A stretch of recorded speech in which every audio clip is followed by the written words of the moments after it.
In this Dragon's Dogma 2 video, I'm going to be ranking all 10 vocations in Dragon's Dogma 2 from worst to best. I'll get into the best things and worst things about each class, eventually arriving at my favorite and the one that I think is the best in the game. I have done a video on each one of these classes. I've played each extensively, so let's get into it. So first up, coming in at number 10 is Warfare. This is our most recent guide video. You'll probably have seen this just going live on the channel at the time of the publish of this video. And we'll talk about why this is at the bottom of the list. But first, let's talk a little bit about what's great about Warfare. It has good utility. There are a lot of different skill combinations in the game that can work really well together. So Warfare has something that no other class can provide, allowing you to combine skills from different classes. Additionally, you can use any armor in the game. So if you want to be like a spellcaster that uses armor or a thief that uses really heavy armor, you can, which is great. There's a lot of flexibility in the way you can design this class. You can mix so many different skills and combinations. There's probably endless ways to play a Warfare. So there are really a lot of different ways to play this class, and that's a big plus point for a lot of people. However, there are a few reasons this comes in at number 10 on my list. First of all, you only have 3 skills that you can use between all the weapons you have equipped. And this is because one of those skills is taken up by rearmament, so you basically only have 3 other skill slots available. That means you can use 1 skill for 3 different weapons, or 2 skills for 1 weapon and 1 skill for another. And obviously, you could equip way more weapons and not use any skills with them, but I don't know why you would do that. Additionally, you cannot use any of the Meister skills or the ones that you learn from them when you're playing a Warfare, and those are some of the best skills in the game. So even though you do have extreme flexibility, you don't have the strength that some of these classes are going to have when using those skills. And the other thing is that there's not as much synergy between classes in Dragon's Dogma 2 as there could be to make this class even better. Like, there just are combos that work well together, but there should be other combos that work well together that don't. For instance, the Trickster would be a great class to do with this, but the Simulacrum that you summon actually dies very quickly when you switch to a different weapon, which prevents you from throwing it out and then switching and using it as a decoy. So that's really unfortunate. So there isn't quite as much here as could be. And the other thing is that all the skills that you need for this class have to be unlocked on other classes first, which means you basically have to max out every other class in the game to get the most out of Warfare, which can take a very long time to do. So then coming in at number 9 on my list is Fighter. I really enjoy playing Fighter in this game. It's definitely a very staple class of the game, but there's a couple reasons it came in at the bottom. But first, let's go through the things I like about Fighter. Fighters do decent damage. They have a good amount of damage that they can do. They can draw aggro. They can block a ton of different attack types. They can block spells. They can block attacks. And they have ways of getting out of flinches, so they can like interrupt flinches and get back into combat, which is great. And their combat is pretty straightforward. It isn't exactly the hardest class to learn in the game, although blocking can take you a little bit of time to get used to. The combat of it is pretty straightforward. The downside of Fighter is that it has difficulty managing its stamina like pretty badly compared to some other classes in the game. And if you're new to the game and you're just sitting there blocking, you're going to run out of stamina, you're going to become vulnerable, and you're going to get yourself killed a lot. And if you have a lot of different enemies aggroed onto you and you're trying to block all their attacks, quickly going to run out of stamina quickly. And it's not just like Dark Souls where you can just roll out of the way and conserve stamina, even though fighters do have a skill that can roll and attack in the same animation. They don't just have a dodge roll that they can use. So it can be quite difficult to learn how to play a fighter effectively, even though the general mechanics of Fighter are pretty simple to grasp and understand. And when you're talking about other classes that can tank, like Warrior and Trickster, I find that they're just more effective at tanking generally because you don't have as hard a time managing your stamina and you don't end up being a liability to your team. So coming in at number 8 on my list is Trickster. I know a lot of people will probably think this should be higher on the list. Some people will probably think this should be lower on the list. But let's get into why the Trickster is such a good class before I get into why I think it deserves to be in the 8th place spot. Trickster is easily, in my opinion, the best tank in the game. It doesn't have trouble gaining aggro. It throws it onto its Phantom. You can drag that Phantom around and make enemies chase you, which prevents damage to your entire party and yourself. It means you don't really have to worry about mitigating damage because you're never really taking damage when you're playing Trickster if you're playing it well, which means the class has very high survivability. And it can also buff your team at the same time by improving its damage, which is great, and it has a lot of augments that improve, how your pawns perform in combat. So it's just probably the best tank in the game overall if you're talking about like actually just tanking, and then adding in those support skills are really nice.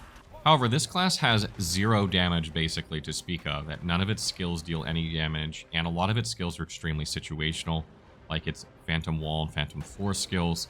they're just not used all that often, meaning that the vast majority of your gameplay is just going to be summoning your Phantom, dragging it around, and preventing enemies from hitting you while you buff your team.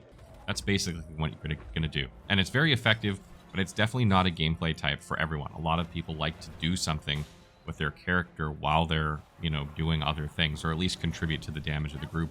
And that's not something that you're really going to do when you're playing a Trickster, aside from the buffs. However, I do think it will be very good at endgame when enemies are very difficult and tanks have a harder time staying alive. This might be a tank class that can get through some of those fights very, very easily. So next up on my list at number 7 is Archer, and Archer is a fantastic class, and it's probably one of my favorites in the game, but I think it deserves a spot at number 7. But let's get into the good things about Archer first. Archers have extremely easy stamina management because they use steady shot a lot of the time, which consumes no stamina, and it does decent damage because you're able to aim manually at the weak spots of enemies over using something like quick shot. So archers don't have a hard time managing stamina compared to some classes, and the fact that they can hit weak spots easily means they can take advantage of downed enemies or enemies that have like large weak spots that are very easy to hit, where some classes might have a harder time. They are also exceptionally good on pawns. Pawns tend to play them really well in my experience, and they can get a lot of damage out of your archer pawn if they're set up correctly. However, they have an ineffective damage against some enemies that have like harder exteriors that are like rocky, and that can be problematic. And some of their skills are very difficult to use well. Like, especially if you're using them when you're in steady shot or something like that, they're just, the timing on them can be rather challenging even when you know what you need to do, and trying to keep your aim on a moving target while you're firing off repeated arrows can be difficult the way the controls are set up. So even though they're very effective, they're not quite as easy to use as some of the other classes in the game, and that's why they come in at 7 for me. Coming in at number 6 on my list is Warrior, and I really love the Warrior class, but there are some reasons that I decided to put it in the 6th place. But let's get into the good things first, and then I'll get into that. So Warriors have pretty damn good damage in my opinion. They deal a lot in like big, heavy, methodical swings. They do a lot of knockdown to enemies. They tend to knock enemies backward into things, dealing more damage to them. When you knock down enemies, they're really vulnerable, kind of like in Monster Hunter, putting them in a situation where you can do a lot of damage to them. They're very tanky. They can draw aggro. I find that they have a much easier time tanking enemies than fighters, for instance, in terms of like what you can do. Like, it's very easy to get guard broken on a fighter, but warriors can just sit there and in a charge stance and just take a little bit of damage and just stand there and take it. And it's just a lot easier to use, I think, than a fighter is. They also seem to contribute a lot more damage than fighters do, and they have, when you make a pawn a warrior, in fact, in my playthrough, I went and swapped out my fighter for a warrior just because I find that the occasional knockdown is very useful. You can contribute to knockdown with your character if you're set up properly, and they just deal more damage than fighters in general.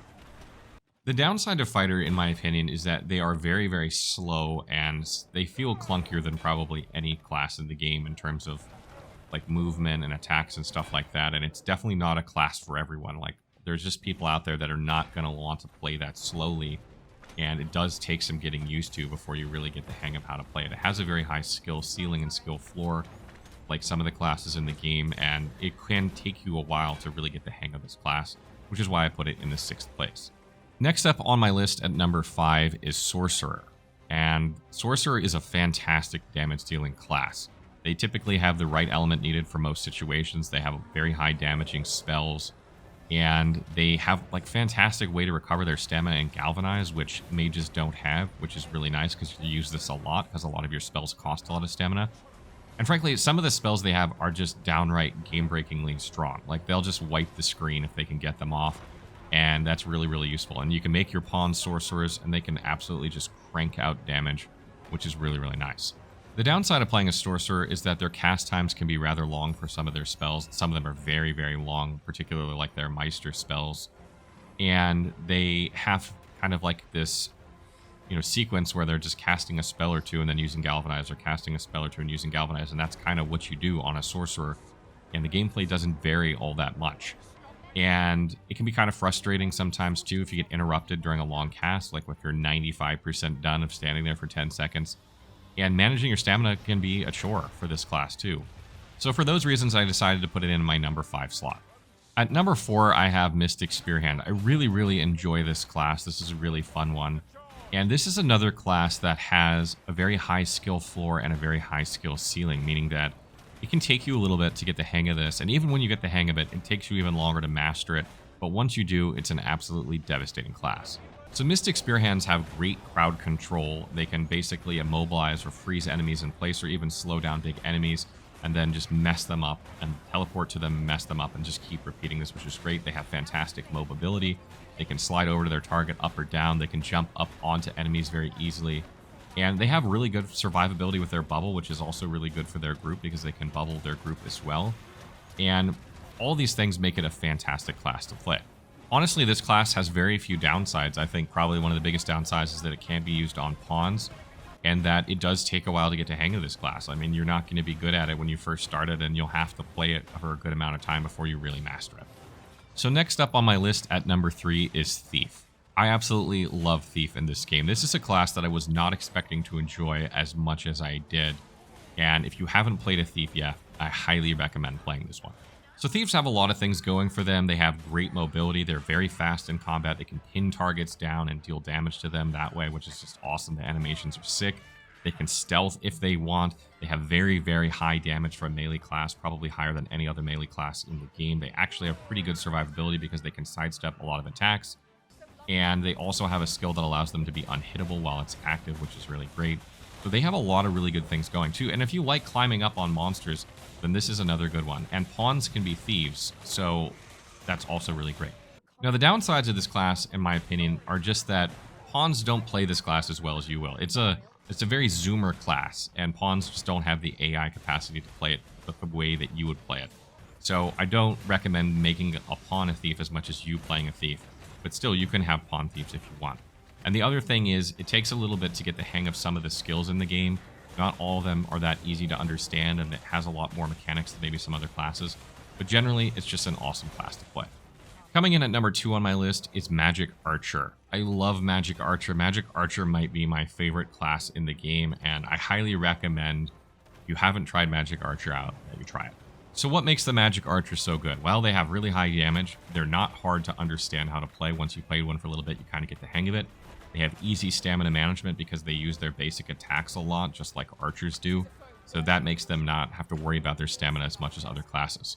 They can also heal and revive enemies at range, meaning that you can play like a hybrid healer DPS character with it and actually support your group while ranging down enemies at the same time, which is nice. And Martyr's Bolt is arguably, one of the deadliest Meister skills in the game, and it can absolutely wipe the health bar of enemies instantly. The downside of this class is that you can't use it on pawns, which is really, really unfortunate, and it can't remove hostile effects the way a mage can. And hostile effects, particularly as you get further and further into the game and reach endgame, become more of a thing in the game. And that's a big downside, which means that I wouldn't advise removing a mage completely from your group if you're using your Magic Archer to heal because of that, unless you have enough consumables to support the removal of those effects. And that brings us to number 1, which is, of course, then Mage. Mages are just the pound-for-pound king in this game. Every party needs a mage. I don't think there's hardly any parties out there that don't have one. The fact that they can heal at will with Anodyne, the fact that they have a spot heal that will just top you up to complete health, they can remove status effects, they can buff your group, they can prevent damage in the group, they can improve speed. They can also use spells like High Levin, which can contribute to damage and give you some damaging options for easier fights to help them go faster. All of these things, in my opinion, make a mage really good. And of course, you can make a pawn a mage, which is really important in my opinion, because not everyone likes to play the support in their group. And being able to make your main pawn or another pawn the support really removes that from you, and you can focus on DPSing enemies or tanking if that's what you want to do. And it's just overall arguably the best class in the game. If I had to recommend one class for any party, it would be Mage. So that wraps up our video on the 10 classes of Dragon's Dogma and kind of ranking them, what I think are the best to worst. And I hope I've given good reasons. I want to know what your favorite are. What's your least favorite? Was I way off? Is it close to your list? And leave that in the comments below. And additionally, we will have more content coming. This is not the end of our Dragon's Dogma 2 content. I know people are really looking forward to that content on this channel. We're going to have an augments guide soon, weapons, armor guide, rings guide. And then we'll probably get onto endgame guide and some endgame builds with specific equipment and specific skills.